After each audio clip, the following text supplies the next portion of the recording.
Hey there folks, Kozzi here, drafting for Pick 1 Pack 1 with a Rakano Aggro deck that didn't super come together. Not really. There were no Oni Ronins or interesting 2-drops that were really above the power curve for me. And so the thing that really kept me looking at these colours was picking up on a couple of torches. In fact, I've got 4, so we're going to be able to kill a lot of things that come down or have a bit of reach.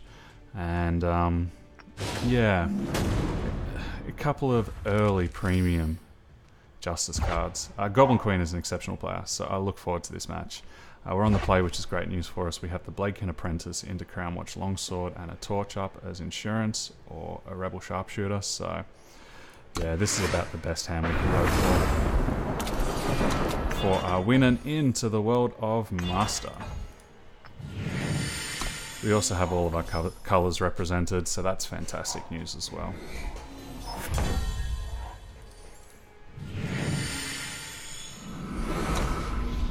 I don't think I'm going to be incentivized for putting the equipment on the Bladekin Apprentice, especially if they hold up a Lightning Strike. Although this could tempt me, or do I just sit back and wait one? I think I do. I think I just keep developing, play the Rebel Sharpshooter, and then get ready to attack in next turn.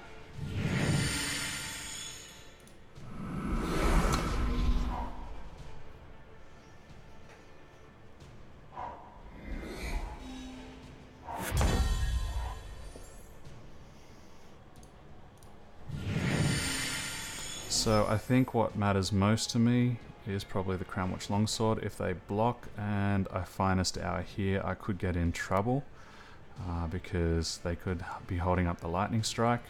Otherwise, I could just torch the creature now and attack in with the Longsword giving this protection from the Lightning Strike. Yeah, I think that's the go.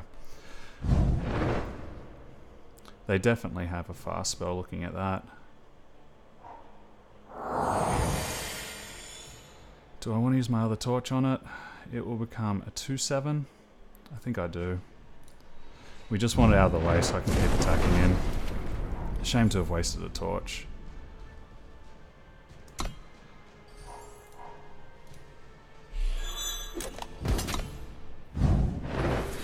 But at least now we got some creatures getting big with Finest Hour to protect them. We are massively on the clock though. Look at the size of that hand, and we have so much invested in our board right now. That's great news for us. Means we can continue to get really aggressive.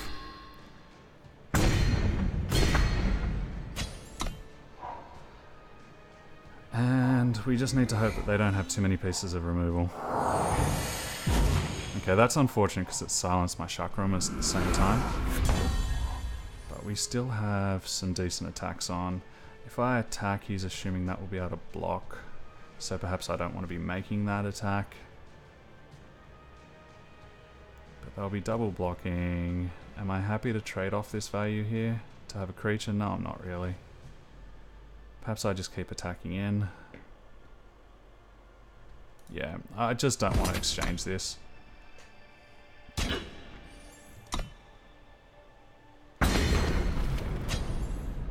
Funnily enough, this is the scenario where I would have been happier for a Rampage. Ooh, life's beginning to get uncomfortable for me.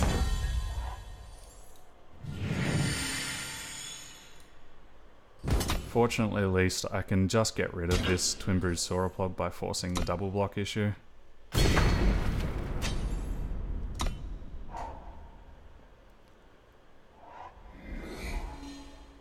As yeah, if he double blocks here, he'll be dead. That is an interesting draw. If I cast that and then Piercing Shot as well as attack, he's forced into a block and he's dead unless he has what? Levitate doesn't do it. He might have the card that returns it to his hand, that doesn't do it. I think that's lethal.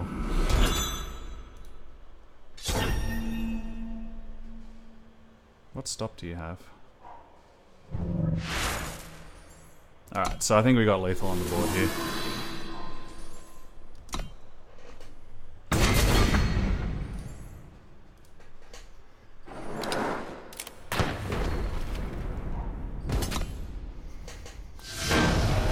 There we go. Alright, first match in the bag. Quite nervous as it looked like he was starting to stabilize. And we did it, folks. So I said at the start, I'd like to take you through my journey. Hopefully that's been insightful for you guys. I'm very relieved. I was expecting with that draft deck I was going to lose and then have to scrap like crazy. The last time I got into Master, the hardest part was getting through Gold for me. It was pretty painful. But at least now I know no matter what, we've hit Master, and I can just become number 580 in Master rather than anything else. Yeah, that's sweet. Okay, I need to stabilize a little bit and calm down because I was nervous, I've got to admit, especially having such a tough opponent as the gatekeeper into that particular strata. But yeah, Aggro doing Aggro's thing. It was nice that even though he had those twin broods, my 5/5 quick draw was able to do its work. What I was basically hoping to avoid wasn't him playing more blockers, and I imagine that he probably had enough blockers until the cows came home. But what I was hoping to avoid was him having some kind of unconditional removal. And being in Elysian colours, there was both the opportunity for him to bounce one of my creatures and thus I lose my equipment and that advantage, or to permafrost. And so, yeah, I won't lie, I feel as though he had the opportunity to cause me a lot of problems had his hand been different. But sometimes you just need to play what your hand allows you to do. This hand is way too flooded for me, so we'll ship it back and see if we can get something that's a little bit more balanced. It's not much, but it is a little bit more.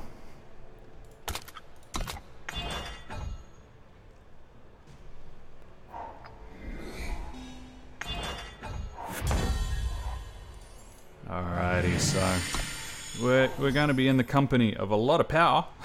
Not exactly what I want to be doing right now. And that Lethari Ranger, a Lethrai, how do you pronounce that? I don't want it to become a 4/4 on my watch, so it's dead. It might be a feel bad using a piece of my removal so soon, especially if he has something like Dread Return. Okay, so this is good news for us. We have a chance to start to stabilize an attack.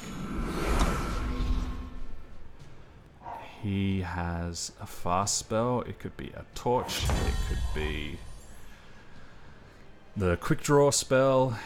It could be a rampage.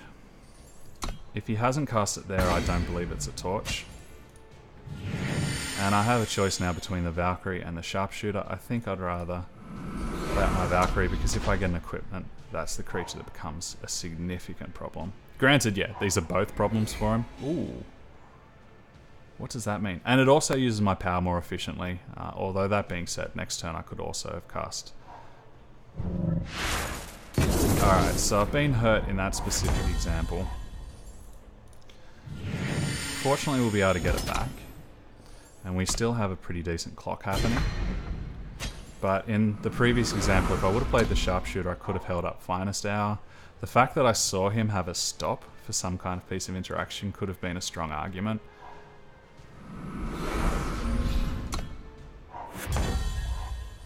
Do I want to be using a Finest Hour on one of these so that he doesn't gain any health?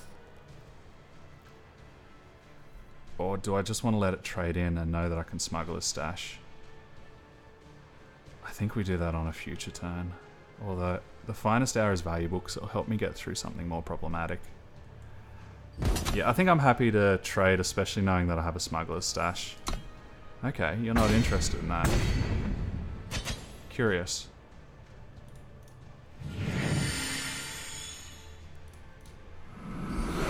I'm not too worried about you gaining life if this becomes a race.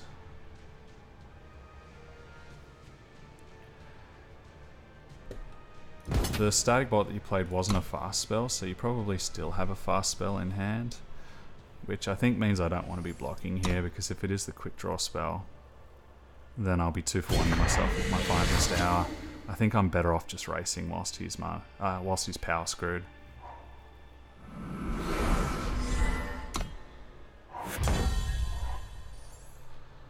If I attack, I'm attacking for 8. Puts him down to 6. I can cast the Stranger to block here. Yep, I'm happy with that.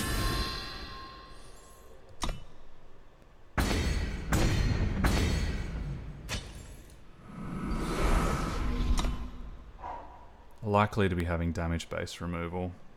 Can't be executed. Smother I've got protection against. It's only really the Death Strike that I have a problem with.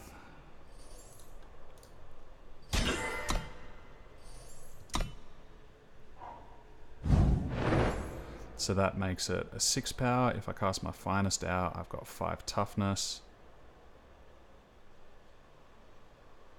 So I don't. He gains 3 life going to 9. The Rampage does 5 damage to me, which is irrelevant. He gains 3 life going to 9, going to 12, and I attack back for lethal.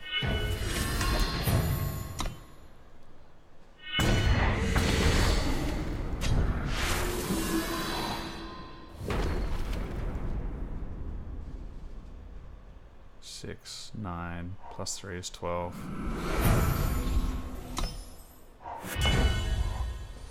If I cast this and kill it, I can then attack for 9, 12. Excellent. This weapon has been doing some pretty impressive work for me. It's opened up a lethal line that I haven't had before drawing it now on several occasions.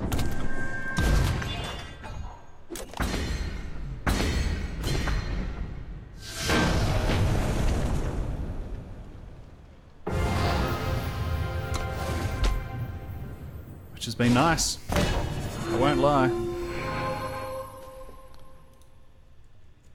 It's one of the nice things about aggro, you never necessarily need to have the hugely powerful cards because every single one of your threats still fits to a game plan. As long as it's cheap and it's fast, then you're generally pretty happy. I think that his deck was stronger than mine and I would have been in trouble had he not gotten power screwed. That being said, my deck was intent on making sure that I didn't have to worry about that eventuality. Or at least me getting power screwed. It's very generous of you, deck. I now have more power in my hand than I have cards to play that will cost that much, so of course the best thing for me to draw there is more power just in case. Up against a Combre deck, so it's likely that my cards are going to start to get outpowered. I have a choice now of whether I'd rather drop my more effective threat or the one that can make future creatures more problematic. Given that these both are a pretty rubbish clock, I think I'd rather be making my future cards better because I don't even have a piece of equipment right now to incentivize me to want to do anything with this familiar. It's only ever 1 damage in the air. There is a chance that they could play something that means I can't even attack. So I might as well try and have the better upside of the Warcry. Woo! More power. Just what I wanted. If they play a piece of equipment on the Bright Mace, I'll be unhappy because it will take it out of torch range, so I think all I want to do is stop them from gaining life.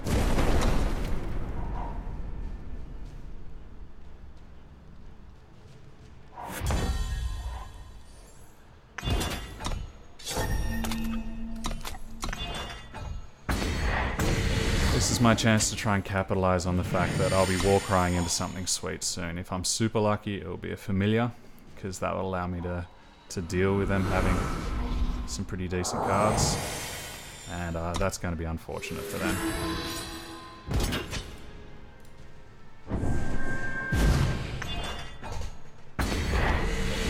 In fairness though, mate, it's not quite that you've got to be kidding. I did have effectively 5 power open and doing absolutely nothing with it. I don't have anything that cares about me holding sigils in hand, so we'll play it out in case I happen to both draw a purple source as well as my... What are you doing?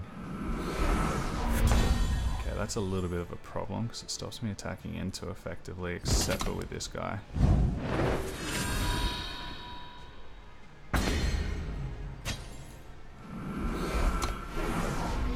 And if I draw the Smuggler's Stash as well. So yeah, the incentive of playing out my power here is basically that I can cast something after casting the stash once I've traded off with no creatures in my yard.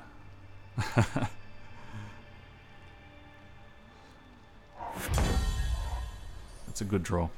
If I put it over here, it allows me to attack doing 8 damage and 4 toughness, so this isn't strong enough to kill it.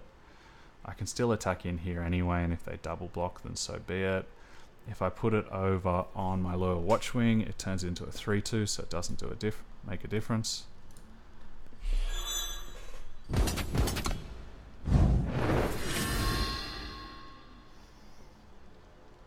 And I think they're going to be priced into having to block this pretty soon unless they have a vanquish.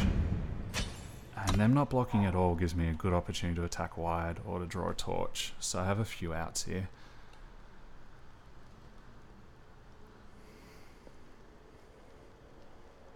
It is nice to get my aggro on again. I think you guys are learning about my particular preference in card games in general, let alone in this particular archetype.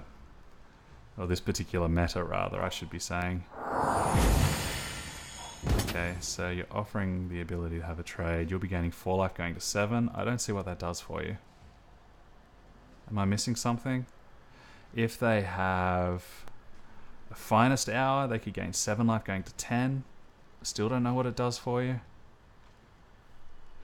Is there a way you can kill me? I'm on 31. I can't think of any tricks you could use that would kill me.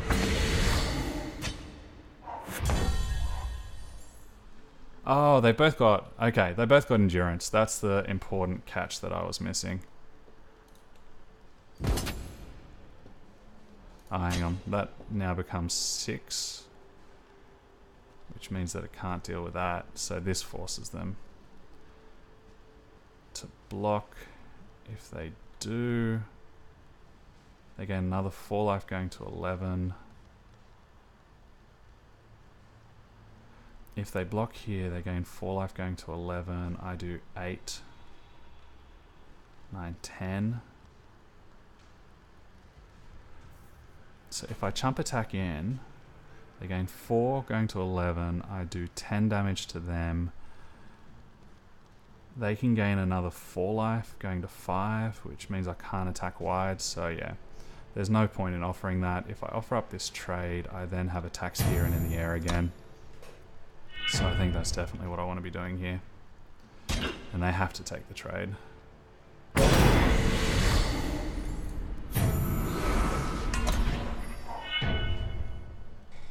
And this now unlocks my flyers. The Awakened Student doesn't worry me too much. And the Zen Guardian will only bother me if they happen to get to 8 power, which isn't happening anytime soon. So if I put the Crown Watch Longsword here, it becomes a 7/5, which if they double block, they'll still take 1. I'll 2 for 2. This opens up. If this attacks, it's 6. If I put the sword on it, it becomes 8, which puts them on chump block duty unless they put 3 in front of it, and I get to kill 2. Or I can put the sword up here, and I'm still doing 2 damage regardless. And that'll mean I can attack for 5 in the air. Plus an attack. But okay, so I think I like the sword here. It's less damage, it's a slightly slower clock. But it gives me a better trade, and this continues then to be a significant threat. And I don't really want to trade this for one of these guys here. Especially whilst I'm attacking so effectively. Sweet. They must have had close to nothing in their hand if they gave up then, because I don't think that attack was quite close to lethal. Everything is coming up Millhouse, folks. And look, a little memento from this deck. Shiny version. Sweet, guys. Well, aggro is doing its thing. It's gotten us to 3-0. Is this the first deck on camera that I can go 7-0 with? I hope not. I don't think it's good enough for that, to be entirely honest. But it's doing its job. So long as we keep laying down the law and keep playing aggressive, then I feel as though we're in an okay spot with this deck. It's treating us pretty well. And even in that one where we flooded, it held back alright. Just thanks to having some evasive threats. Alright folks, this is sweet. I look forward to seeing you for the next video. I look forward to seeing how this deck pans out.